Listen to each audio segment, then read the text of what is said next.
Magandang araw mga kumare! For today's video ay nakapasyal nga kami dito sa bayan ng aking asawa dito sa Amulong, Cagayan. And ito na nga yung nadatnan namin, yung nagtatanggal sila ng laman ng kuhol. At iiwan nga namin sila dyan para tumingin-tingin sa at makapasyal rin sa taas kasi pababa yung bahay ng aking biyanan. Bihira lang po kaming pumapasyal dito sa bayan ng aking asawa. So ayan, aakyat muna kami and napaupo nga muna ako saglit. May nagbigay sa amin ng suha. So kakain po tayo.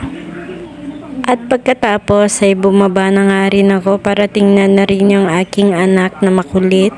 Akyat baba kasi ang mga ginagawa niya dito at syempre ito yung na-miss niya na paglalaro dito at syempre na-miss niya rin yung mga pinsan niya. So ayan, nandito na nga kami ulit sa taas kukuha ng maliliit, kahit maliliit pa yan ng mga kalamansi ay kukuha na nga rin kami, makakuha din ng libre. Wala kasi sa Tuguegarao yung ganitong kalamansi at meron ng mga kapitbahay lang namin sa Nool, maluwang ang mga bakuran at ito na rin yung na-miss ko, yung kukuha ng karamay dito sa Amulong, kaya lang di nga lang ako makakuha kasi maliliit pa. At pagkatapos ay ayan na rin yung mga kinuha naming kalamansi at nilagay ko na muna sa plastic. At bumaba na nga rin kami para tingnan yung mga niluluto nila and ayan yung mga iba't ibang talbos na mga gulay. At habang nakasalang yung balatong ay nag-iihaw na nga sila dyan ng mais. At ito naman si tatang na nililinis yung laman ng kuhol at lalagyan niya rin yan ng asin. So ilang beses niyang lalagyan niya ng asin para totally na matanggal daw yung lansa nito. Kung bago kayo sa aking channel at hindi ka pa nakapag-subscribe, please i-click mo na yung subscribe button and hit mo na rin yung notification bell at yung bell all para lagi kang updated sa mga bago kong uploads. At habang hindi pa nga luto yung aming panangalian ay kakain nga muna ako ng inihaw na mais. At habang kumakain nga ako ng inihaw na mais ay video ko nga yung mga ginagawa nila dito. At sabi nga nila ay matatanggalan pa daw yan ng ngipin kasi matigas daw yung parte nito. At ang sabi ko nga sa kanila ay maproseso pala yung ganitong recipe. Kaya naman tatanggalan pa yan ng ngipin at bago iluto.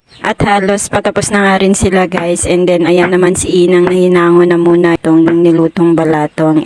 At pagkatapos, ayan dyan naman yung aking asawa na naghihiwa nga ng pineapple na native. Sabi ko nga sa kanya ay may makain pa ba dyan sa pagbabalat niya ng native na pineapple.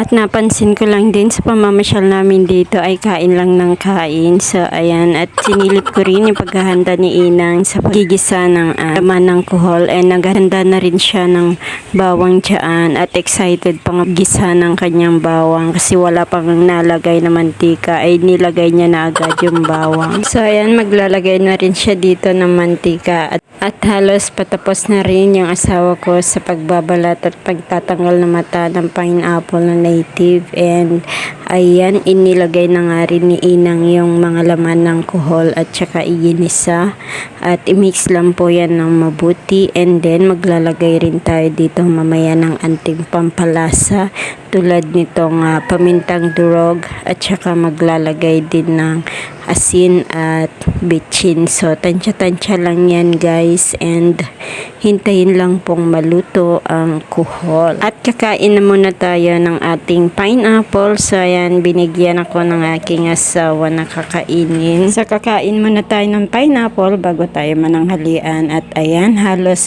paluto na nga yung laman ng kuhol and mala-adobo yan guys. Kaya lang wala nga lang toyo na inilagay. So iginisa lang yan dyan ng bawang and yung mga iba pang pampalasa. At napakasimple lang ang luto nito guys. So kakain na po tayo ng ating pananghalian. So yun lang for today's video at maraming salamat sa panonood. Enjoy cooking and keep safe everyone. God bless. Bye bye.